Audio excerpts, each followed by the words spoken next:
eu quero falar com vocês hoje sobre comprar no suporte ou vender no rompimento. Esse é o item de análise técnica que nós vamos estar falando. E para falarmos sobre esse item, nós vamos estar analisando esse gráfico aqui mesmo.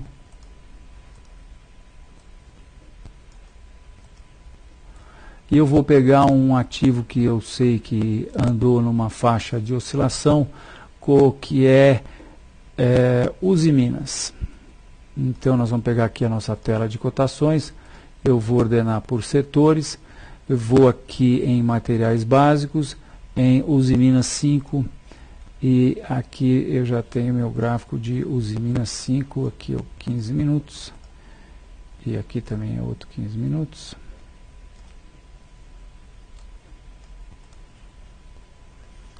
Prontinho. Temos o gráfico intraday aqui também. Não, vamos para o Usiminas 3. Então, minha gente, apenas para dizer a vocês que...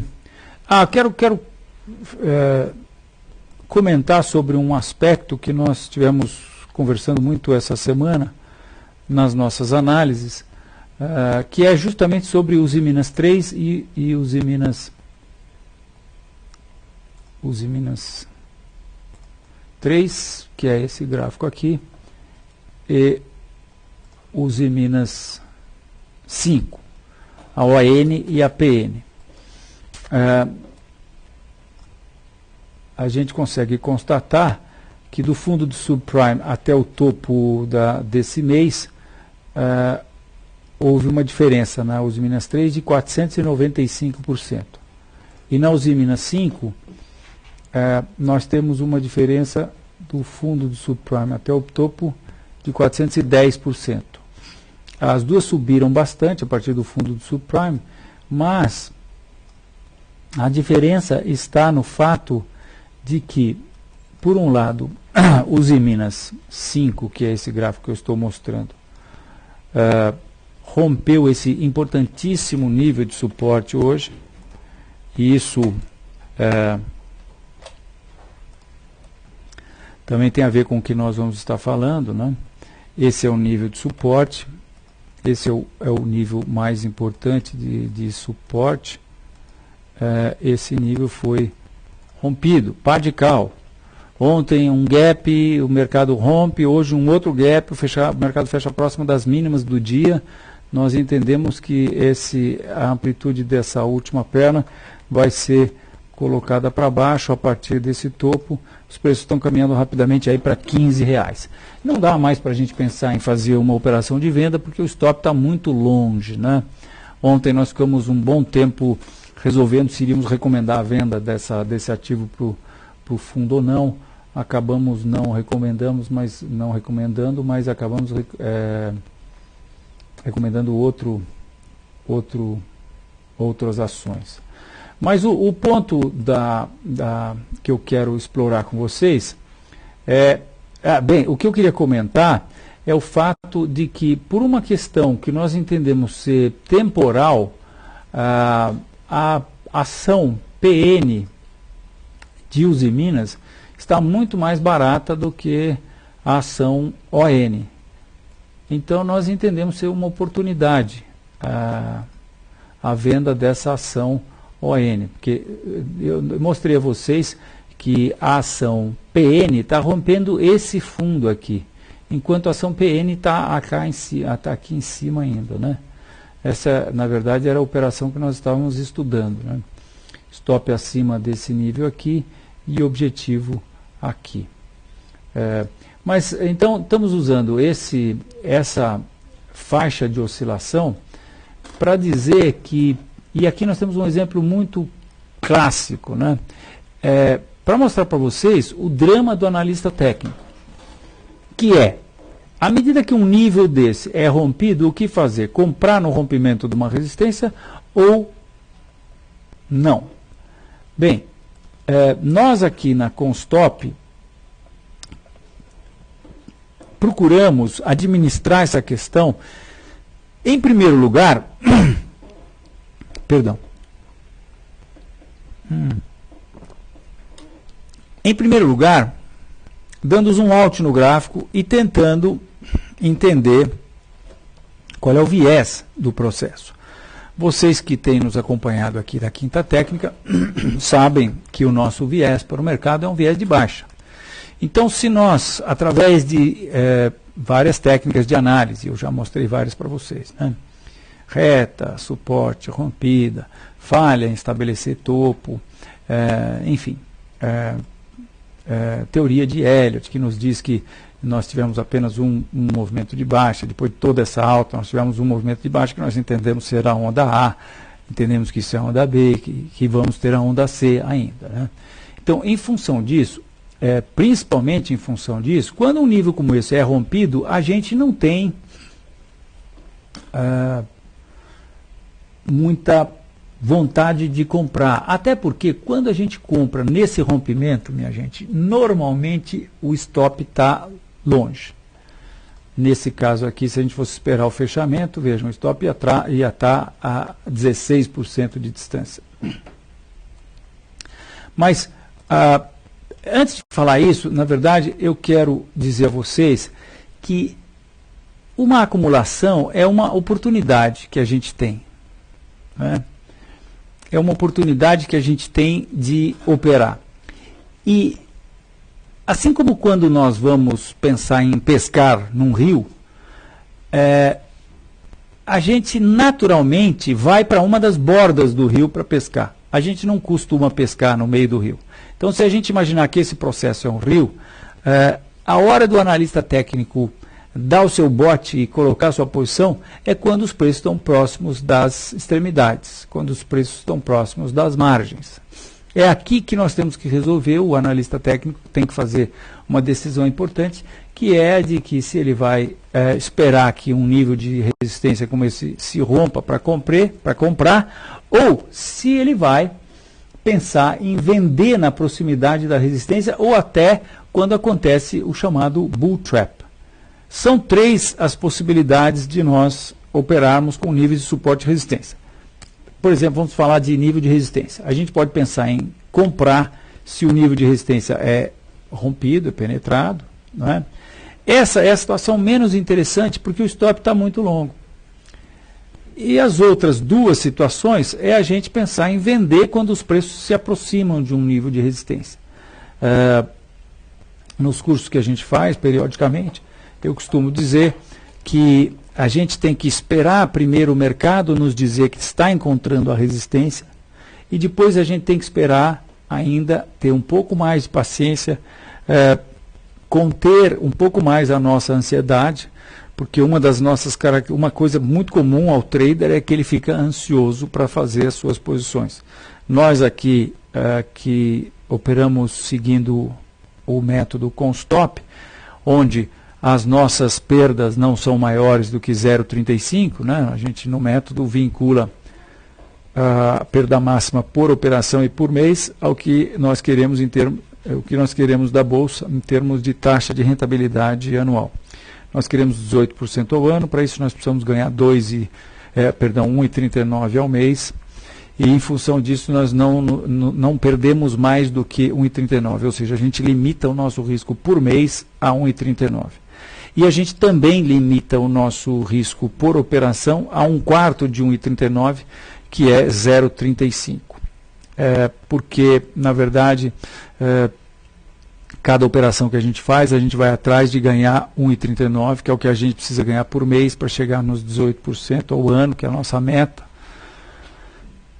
E como nós só pegamos posições cujo potencial de lucro é 4 vezes maior do que o potencial de prejuízo, então para ganhar 1,39, a gente vai, para calcular o risco que nós precisamos correr para chegar no 1,39, a gente divide 1,39 no mínimo por 4. Isso dá no máximo 0,35, que é o nosso risco máximo por operação. na verdade, nós dividimos 1,39, a cada operação nós dividimos, para saber o risco que nós vamos correr em cada uma dessas operações, a gente vai dividir 1,39, não por 4, mas pelo que der o fator lucro-prejuízo da operação em questão. De tal maneira que se a gente consegue uma operação cujo fator lucro-prejuízo é 6, 7, 8, por exemplo, se a gente conseguir uma operação que o potencial de lucro é 8 vezes maior do que o potencial de prejuízo, o potencial de prejuízo é um segmento desse tamanho, o potencial de lucro é 8 vezes esse segmento, né? Então, a gente vai dividir 1,39 por 8, que vai dar 0,17. E aí a gente tem condições de tomar uma posição que, dando certo, vai nos dar os mesmos 1,39, quer dizer, se a gente conseguir liquidar no objetivo, né? Nos dá os mesmos 1,39 e, por outro lado, a gente está arriscando muito menos. Com isso, a gente consegue fazer mais posições e, fazendo mais posições, a gente tem mais chances de lucrar, porque a gente está operando com as chances a nosso favor. Então, quando a gente opera dessa maneira aqui, na Constop, a gente fica realmente muito ansioso para operar. E para isso, bem, hoje bem, minha gente, eu opero fazem muitos e muitos anos, muitas décadas. Fazem 30 e lá vai pedra, 30 e tantos anos que eu opero, faço operações nos mercados. E já operei de todas as maneiras possíveis, já operei muito alavancado, muito arriscado. A maior parte desses 30 e poucos anos eu operei com bastante risco. Felizmente consegui estar vivo até hoje, mas claro que eu tomei os meus tombos pelo caminho, né? Fui aprendendo da maneira mais difícil, gastando o meu capital. Mas hoje eu estou operando da maneira que eu sempre sonhei, até de uma maneira até acima daquela que eu sonhava em operar, de uma maneira absolutamente profissional.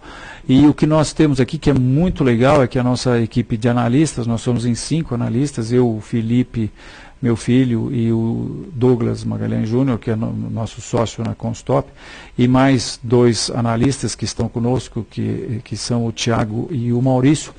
Nós fazemos um comitê de análise e de decisão dos investimentos que nós vamos estar recomendando, de tal maneira que apenas um pode discordar. Nós temos que ter pelo menos 4 concordando para que a gente possa fazer uma operação. Se nós tivermos 3 pessoas concordando e 2 discordando, a gente não faz a operação. E isso é muito bom para conter a ansiedade, porque às vezes tem um que está mais ansioso, quer operar.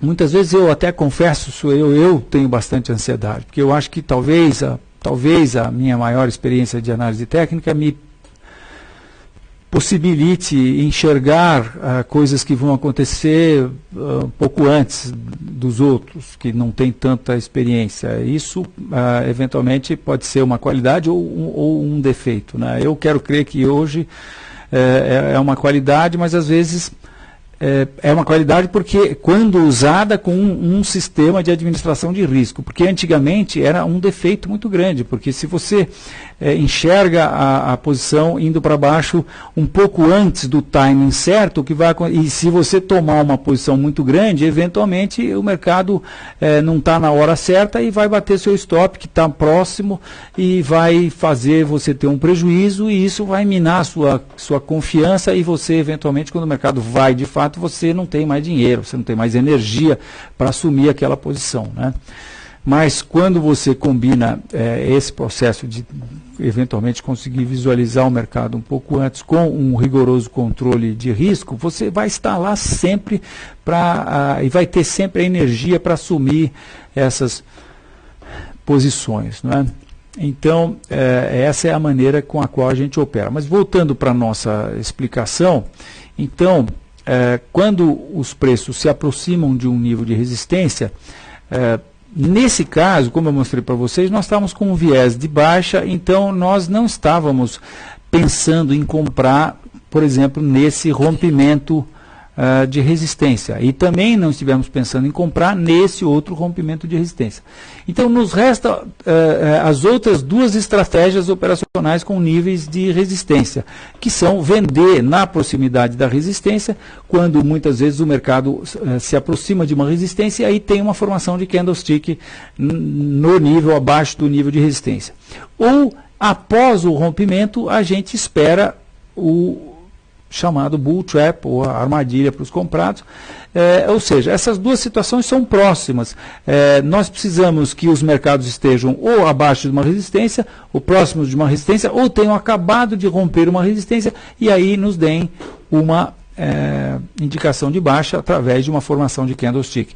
Uma da meia dúzia de formações de candlestick, ou das 5 formações de candlestick que nós consideramos importantes, de todas essas que se comenta aí nos livros e tudo mais. Mas nós consideramos que o engolfo é muito importante, a estrela da tarde é muito importante, uma estrela da tarde que aconteça com uma estrela cadente é muito importante, ou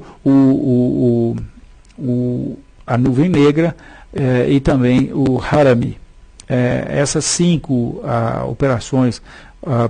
formações de candlestick acontecendo nessa situação, para nós são muito interessantes e nos motivam, na maior parte das vezes, a estabelecer posições de venda.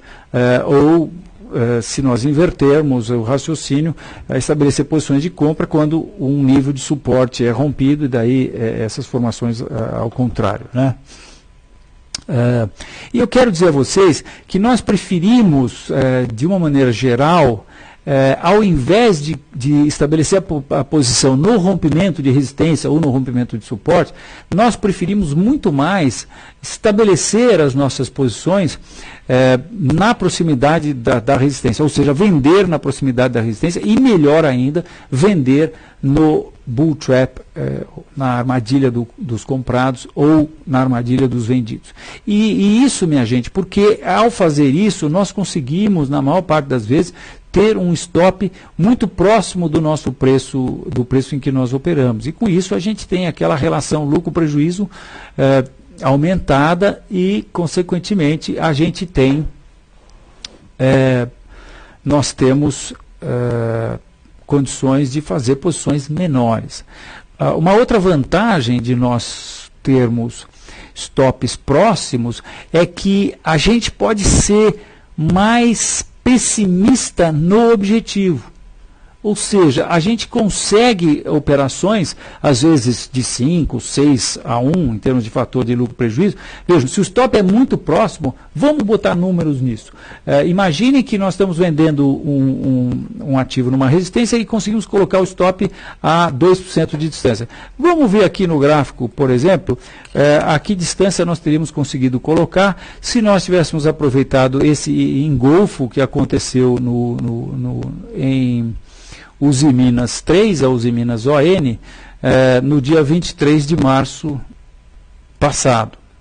Nós, se tivéssemos vendido no leilão de fechamento, teríamos vendido aqui nesse nível e teríamos que colocar o stop. Puxa vida, não, essa foi na verdade foi uma grande oscilação e o stop teria que estar a 8,5% aproximadamente, mais do que 8% de distância. 4 vezes 8, 32. Nós teríamos, mas vejam, o objetivo disso seria esse fundo aqui, onde nós pusemos o nosso ursinho aqui nessa recomendação, né? Se vendêssemos lá, o urso está a 39%, praticamente 40% de distância, que é esse fundo aqui de junho de 2010. Você teria trade também. Agora, já nessa outra ocasião aqui, quando nós tivemos uma estrela da tarde, que foi nessa última semana, o topo aconteceu no dia 20 e a indicação teria sido nessa segunda-feira agora, né? Então você teria condições de colocar o stop a 5,5% de distância. Olha, 5,5% de distância é 24% de baixa. 24% de baixa, se a gente projetasse para esse fundo aqui, já dá 28%, quer dizer, já dá uma operação tranquilamente. E o mercado chegar nesse fundo é muito mais fácil do que ele chegar nesse outro objetivo, não é? Então você passa a ter condições de trabalhar nessa situação em que você pode ser menos otimista no seu objetivo. Quando você é menos otimista no seu objetivo, as chances de que seu objetivo sejam atingidos aumentam. E quando a gente lembra que todas as posições que a gente toma, a gente tenta chegar próximo, a gente, na maior parte das vezes, tem um objetivo de ganho, se o mercado atingir o objetivo de preço, né? O objetivo financeiro é 1,39%, gira em torno de 1,39% do capital. No caso, para nós é o patrimônio líquido do fundo, né? O PL do fundo, e que 1,39 é exatamente o que nós precisamos ganhar por mês para atingir o nosso objetivo, que é de 18% ao ano, para render líquido 15%, né? Vamos ver, nós estamos agora no segundo mês, não, no terceiro mês de operação do fundo. O fundo começou em fevereiro. Ele teve em fevereiro apenas operações no open market e operações no mercado de renda variável nós fizemos em março e agora em abril, estamos terminando o mês de abril. Nós não podemos, somos até impedidos pela CVM, nós e o gestor, todo mundo que está ligado ao fundo, é impedido pela CVM de divulgar as cotas e a valorização. Mas, por outro lado, qualquer um pode entrar no site da CVM e consultar fundos de investimento, fundo com stop, e vai ver a evolução da cota, né? A cota sempre começa com R$1. Nossa cota começou no dia 10 de janeiro desse ano, 10 de fevereiro. E, enfim, pode ir lá também ver o prospecto do fundo com stop, a lâmina e o regulamento do fundo, estão todos no site da CVM. Só para resumir o que nós falamos, então, com relação a níveis de suporte e resistência, é que nós preferimos muito mais. Quer dizer, primeiro, quando você tem um nível de resistência, uma faixa de oscilação definida, vamos ver se a gente pega uma outra faixa aqui, no mercado. Por exemplo, aqui, construção, vou pegar Brooksfield aqui. Nós temos também essa faixa de oscilação, né, parecida até com o Ibovespa. Então, essa é, por exemplo, a situação de se operar próximo da resistência. A gente tem que ter o sentimento, e a gente consegue isso olhando o mercado de longe, né, de que esse topo que estava se formando aqui é função desse topo anterior, né? E aí a gente, quer dizer, nesse dia aqui, constata que o mercado está fazendo um topo, só que o stop estava muito distante, o stop estava 6,3% de distância. E aí, quando os preços se aproximam novamente desse nível, a gente pensa em agir de novo. E aí você pode ter uma situação em que o stop possa ser colocado a um nível bem mais próximo, não é? E consequentemente, o objetivo para que você tenha um trade com 6-1 ou qualquer coisa que o valha, por exemplo, se nós colocarmos um objetivo aqui nesse suporte, eu vou botar um ursinho aqui, que é o que nós fazemos, né? Digamos, se você tivesse vendido hoje, você poderia botar o stop acima do topo de 2 dias atrás, você está com stop a 4,2% de distância e o objetivo está a 20% de distância. Quer dizer, você tem uma situação 5-1 aí e você precisa arriscar em torno de 0,20 e pouco por cento. E vejam como esse objetivo, quando a gente olha de longe, vejam como esse objetivo é bastante conservador, né? A gente está imaginando apenas que os preços vão voltar para esses 3 últimos fundos aqui que aconteceram em dezembro do ano passado e fevereiro e março desse ano. É uma queda bastante acanhada, perto de toda essa alta que nós tivemos depois do subprime, né?